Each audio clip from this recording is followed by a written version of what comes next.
मला माझ्या विजयाची खात्रीपेक्षा मला एकच माहिती आहे की देशाने 2024चा निर्णय केला आहे.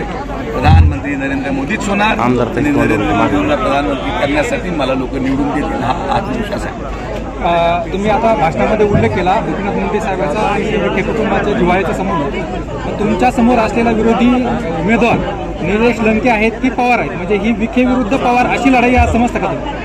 हे पहा, विखे विरुद्ध पवार ही लढाई अनेक वर्षांपासून या महाराष्ट्राच्या जनतेने पाहिली आहे. आम्हाला कसं अडचणीत आणता येईल यासाठी आता 40 वर्षापासून एका परिवाराने प्रयत्न केले आणि प्रत्येक वेळेस या जिल्ह्याची जनता त्या षडयंत्राला तोडून उरलेली आहे. यावेळेस पण तेच होणार, याच्यामध्ये काही बदल होणार नाही. मला एक सांगा की निलेश लंके यांनी काल परवा स्टेटमेंट दिलं, तुमच्या इंग्रजीच्या भाषणावर त्यांनी भाष्य केलं. ते म्हणतात की इंग्रजी भाषा येणं संसदेमध्ये याच्यावर कर्तृत्व ठरत नाही, तर त्या विकासाच्या मुद्द्यावर कर्तृत्व. आणि दुसरं ते असं सांगतात की मी गरीब आहे, तुम्ही साधारण कपडे घालता, तरी हे निवडणुकीमध्ये विरोधी पक्ष तुमच्यावर वारंवार अशा इमोशनल जे काही मुद्दे करून वातावरण बिघडवून. आणि फक्त मोदी म्हणजे मोदी, अबकी बार 400 पार हाच आमचा नारा आहे. कोणी काही म्हणू, 400 पार एनडीची सीट येणार आणि पूर्ण बहुमत प्रधानमंत्री नरेंद्र मोदींच्या पाठीमागे उभं राहणार. धन्यवाद.